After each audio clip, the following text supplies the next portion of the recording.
This is a mason jar. Although you probably already knew that because it's been a kitchen staple for over 100 years. I personally use them as water glasses, as storage for stuff, and of course, getting canned stuff gifted from my parents. And you probably have a few of these lying around your house as well. How is it possible that in a world of plastic, the objectively lighter and safer, tougher material, I just want to say one word to you: plastics. That this glass vessel is still being used? Well, in the making of this video, I learned some very surprising and potentially nefarious truths about this simple pantry staple that might change the way that you think about everything. So buckle up and tighten down your lids for the epic uncovering of the truth about mason jars. Okay, so I may have overhyped things a touch there in the intro. I really just felt like I was building into like one of those History Channel conspiracy shows or something, and I couldn't let it die. But the reason why is because not everybody on the team particularly liked this idea for a video about mason jars. See, in the past, our channel has been criticized for not making more positive videos, and I felt like mason jars could be an example of a foundationally positive consumer product story. I put together this script and I showed it to our team, and they thought it was kind of boring. Well, I just think that you guys don't fully appreciate what mason jars could be. Like, I think this could be like a big video for the channel. Wait. Like, what do you, that was like the most brutal silence ever. You know what? It's my name on the channel now, so I'm gonna do what I want. Fuck you, Lou. I'm like, what do you say fuck me for? But I wouldn't be making this video if I didn't find something that I thought was genuinely fascinating. Now, I realized when making this video that I've never actually bought mason jars before. They've always just been given to me. So I wanted to go online and just see where people get them from. So I Googled mason jars, and it turns out that you can buy these things pretty much anywhere. There are a few key brands, it seems. Bernardin, Veal, and Kerr seem to be the most popular. And I learned on their Wikipedia page that this idea of a rubber-sealed glass jar was patented in 1858, which is like around the same time that Canada was founded. But what I found crazy is that the mason jar that John Landis Mason patented 166 years ago, and you compare it to the ones that we have today, they are basically exactly the same. And it was invented over 150 years ago. Like, there's not many things today that were made that long ago that are still being done in the same fashion. But if you look at them and think about it for just a minute, it starts to make sense. Okay, so this is pretty well the standard mason jar and lid. And this is my totally unofficial breakdown of why I think that these things have become so incredibly ubiquitous for such a long time. And the first reason is because this thing is not overtly branded and it's completely see-through. This allows you, of course, to see what the hell you actually put into it, which is crucial for canning and preserving stuff. And it also allows you to use it for other things because it doesn't have Timmy's tiny pickles or whatever pasted across the side. Secondly, it is uniform in shape and size. Look at this. So my wife and I use mason jars as general drinkware in our home. We have 5 or 6 up there that we just use for whenever somebody needs a drink when they come over. Because these cups with a bit of ice in them somehow fit exactly the right amount of space for a 350 milliliter can. I don't know if they planned the cup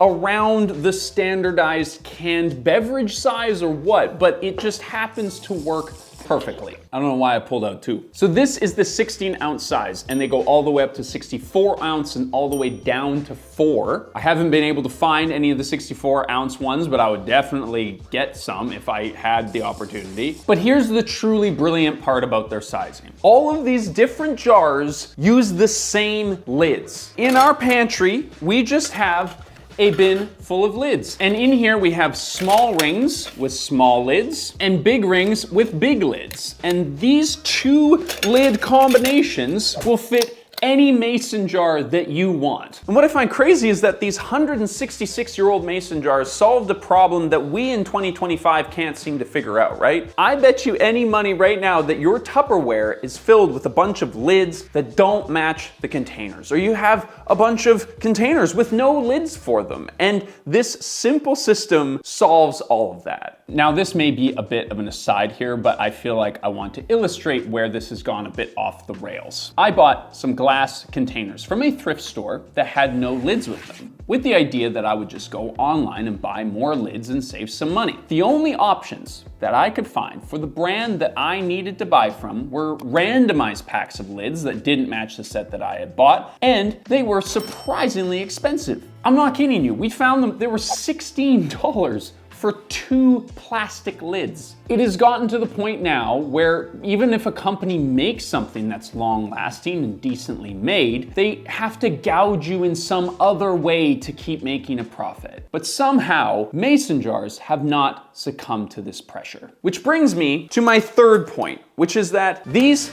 jars have become a symbol. This same idea for a jar pitched today as a business might totally not work, because the power of this product today is that it is treated like a common resource. Like, nobody feels sentimental or personal about their mason jars, and so they gift people jams and jellies and pickles without thinking about the container itself. There is a shared and communal nature about these jars, because you sort of know that down the line you'll just end up with a few more in your pantry from somebody else. It's actually a very anti-capitalist product if you think about it. But despite their lack of social value on one hand, these jars are actually far more desirable than other jars as well. See, old pasta jars or peanut butter jars have these random lids and unfamiliar sizes, and therefore lack the standardized shape that makes a mason jar shareable. If you get a jar of granola, for example, from somebody in an old peanut jar, it doesn't have quite the same kind of feeling as if you got it in a mason jar. But look, all this up to this point is just me fanboying over mason jars. It's about this time in the video when I let you know that in fact, the people who make mason jars are actually exploiting slave labor somewhere, and they're taking groundwater away from drought-stricken communities or something. But that's actually Nestle, and that's a totally different video that I'm honestly scared to make. But this is what I did find. All right, y'all, I honestly put in quite a bit of effort to try and find evidence of this icon's demise. And I couldn't find it. Listen, I'm gonna show you my work. See, mason jars is obviously not a trend because it's been around for over 150 years. If this were just another trend, it wouldn't have lasted through the internet.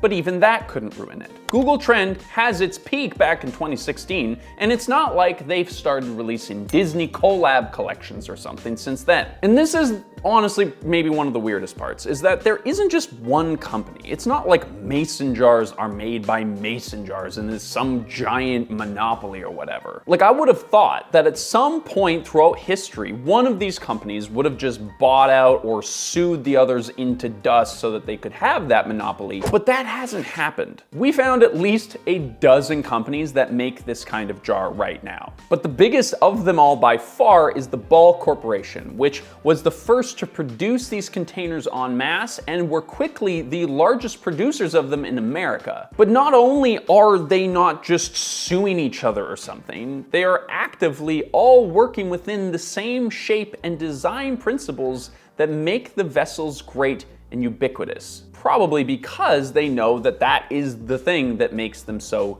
unique. And we're gonna come back to that in a minute. However, there has been a shift in how mason jars have been used specifically. We found a blog post with the title that says, "It's time to say goodbye to mason jars as drinkware." After I got over the personal attack, I found an incredible Reddit rant that sufficiently summarizes my retort, which I'm going to leave along with all the other sources down at the bottom of this video in the description. But I will concede that I kind of agree with her. We're gonna glaze over the fact that she says that mason jars are hard to drink from for some reason, but she does make a good point that mason jars have turned into a trendy thing in a variety of ways. There was the whole phase of country aesthetics in the mid-2000s where every wedding was set in a barn and every pub and restaurant served their drinks in, yeah, mason jars. This was also the beginning of the zero waste movement when we had people trying to fit their trash into mason jars or were putting their zero waste grocery hauls into reusable containers. God, those people were annoying, am I right? So this is our most recent zero waste grocery haul, and in this video, we're gonna talk about how we did it. Hey team, welcome back to another episode.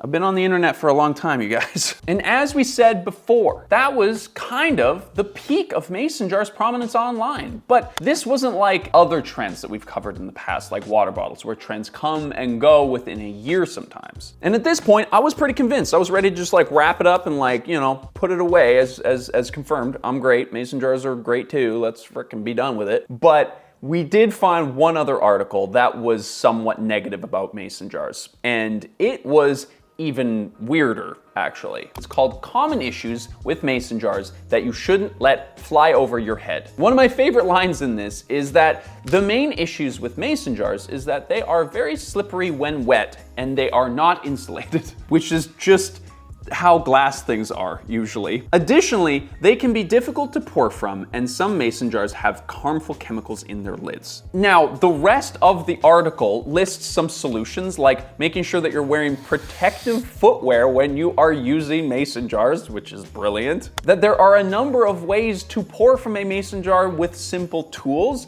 and that there were BPA on some mason jar lids previous to 2013, but nowadays all the lids are made BPA free, and there are alternatives like stainless steel and bamboo lids and whatnot. This slightly strange article aside, it was genuinely odd to look something up online and not find a bunch of controversy or hot takes on the subject. That either means that we are going to be breaking the ice on a huge story, or the rest of the team was right and nobody cares about mason jars. Let us know down in the comments whether or not I'm dumb. So at this point in the video, yeah, maybe it's starting to feel like I'm making this to justify not owning real glassware or something. Like, I have a kid, should I own proper glassware? But even more likely, perhaps I'm actually in the pocket of Big Mason Jar, and I'm secretly promoting a canning jar revolution to bring value back to shareholders. But that value is actually just like peaches and jam. Yes, so my bias here is pretty clear, but as a concerned consumer and a fan, I'm going to conduct a risk assessment for the mason jar community to identify some potential hazards for them moving into the future. Probably the number one issue with mason jars moving into the future is the fact that they are made of glass. I know that we have mentioned this before, but plastics are a much more flexible, stackable, non-breakable, and affordable way to store stuff, and that is probably not gonna go anywhere, despite the fact that we know that we now have microplastics in our brains and whatever. There's a great future in plastics. Think about it. We talked a lot more about this in our Why the Glass Bottle Failed video, and in it we break down the myriad of reasons as to why glass isn't necessarily the perfect material. There's issues with recycling, it costs more to ship, and it creates more emissions in transit, and probably most consequentially, we're running out of sand. And in general, when the price of glass gets higher and higher, I don't think we are going to be prioritizing canning jars. The other big risk is that the cultural landscape of the world in general disintegrates so much that mason jars are seen as some kind of communist ideology and are banned by the ruling powers. Only half joking about that one, actually. But barring a future cultural landscape in which practical items that don't yield massive shareholder value are permanently banned forever, I think mason jars may genuinely never die. And that is for one reason: canning.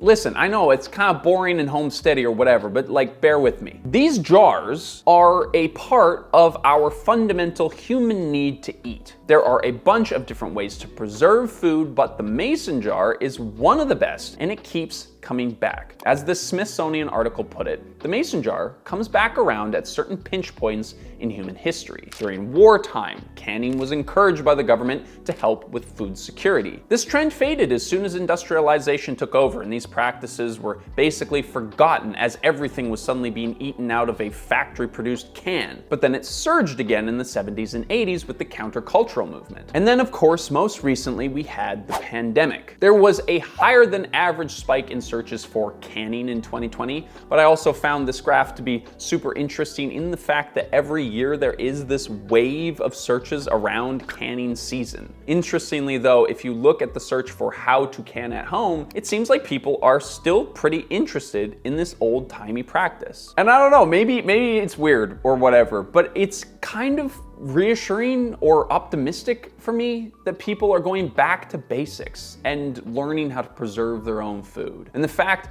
that there are collections of mason jars and people who are still interested in this very analog, old school type of product is just heartwarming for me. So for all the haters who said that we can never make a positive video, shut the hell up.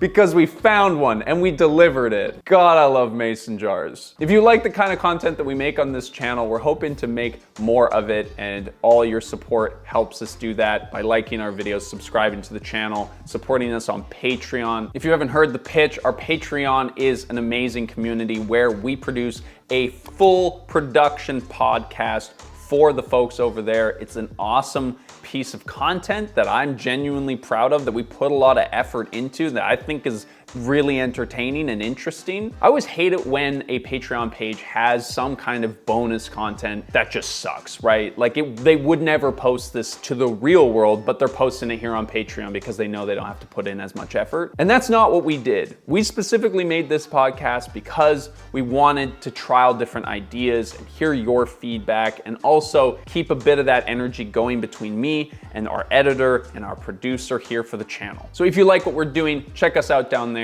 If you enjoyed this video, make sure you like it. And if you're subscribed, we'll see you every single week for another upload.